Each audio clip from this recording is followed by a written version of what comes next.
Hey everyone, it's Vaughn from Exact Remedy, and as you can see from behind me, it's really bright. It just rained in LA, and it's nice. It's a little chilly, but it's good. Anyway, today I'm going to talk about positive living, or living positively. And so, why is it important to live positively? Well, first of all, I think it's the right way to live. It's a spiritual way of living. And if you look around, a lot of people are not living positively, and we'll get into that. But, you're going to feel better. What would you rather have? More positive emotions or more negative emotions? Do you want to feel more anger or do you want to feel more enthusiasm? It feels better. You stay healthier longer when you have positive habits. You have better relationships. You get all sorts of things going in the right direction when you live positively. So the general idea is to be more generative, to create more than you take in. And actually I'm going to cover the general outline here, and then we'll get into it. Generativeness, the tone scale. You want to make more than about $70,000 a year. Energetics, and we're talking about the U.S. Other countries might be a little different. I think about in the U.S. about 90,000 is a good amount. Energetics of space. The energetics of space and people, and healthy habits. I guess you can consider all of this in the category of healthy habits or a healthy lifestyle. But so generativeness. Are you thinking of ways of contributing, of giving, of creating, of problem solving?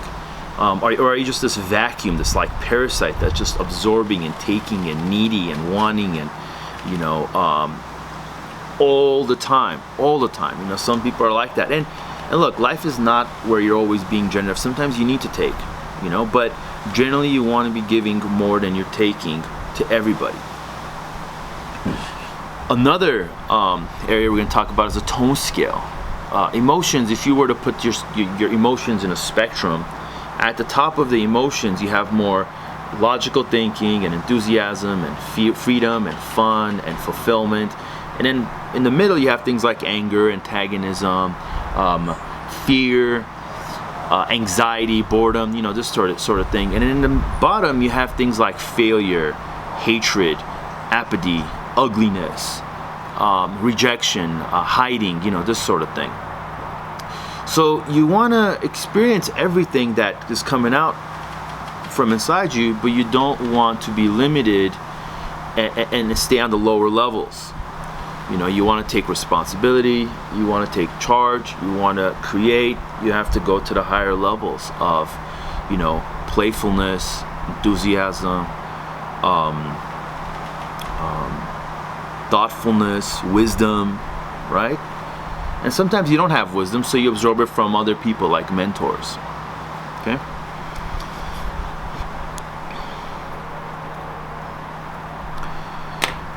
In the US, you got to make more than about $70,000 a year to stay happy, so you can eat right, have enough time, save, to have the mobility to do a lot of different things.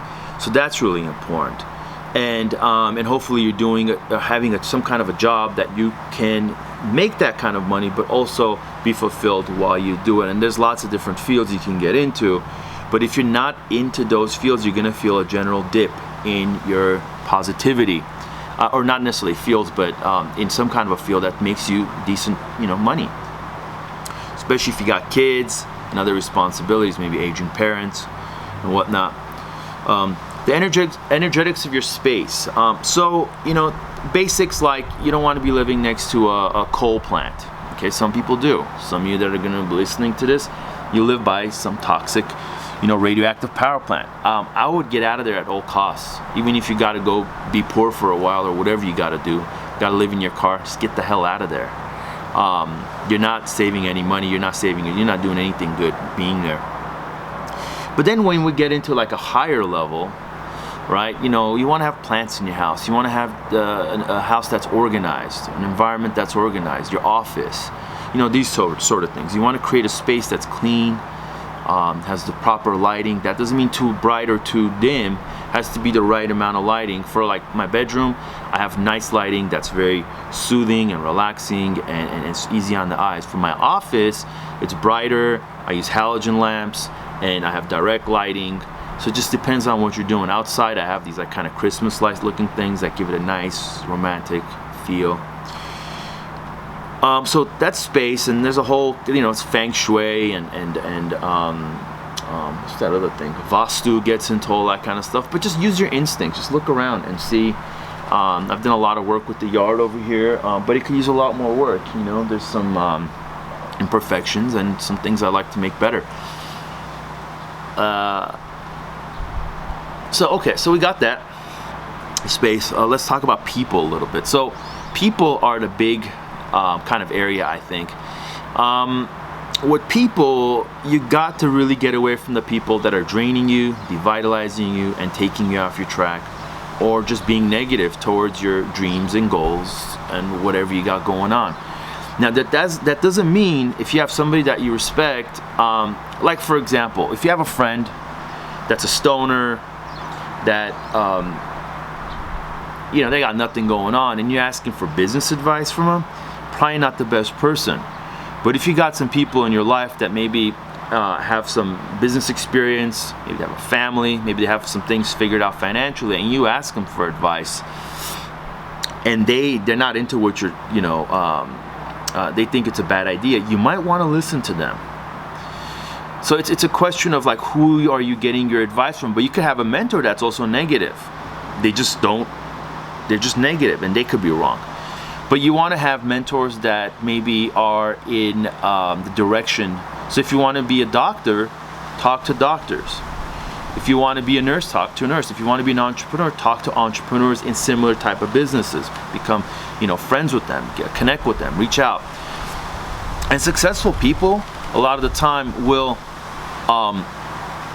reach out to you. If you're sincere and you're real and you're not just some kind of scammer, they're going to reach out to you. And they're going to help you if you provide some value to them possibly. Don't just go in asking and being needy.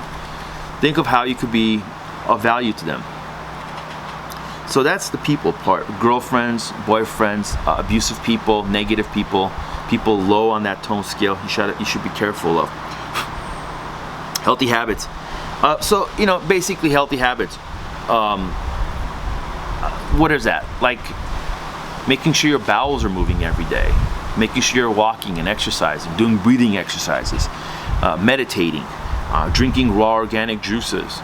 Don't eat burgers, don't eat pizza, don't drink too much beer. Like when I drink beer, my mood comes down, so I don't do that.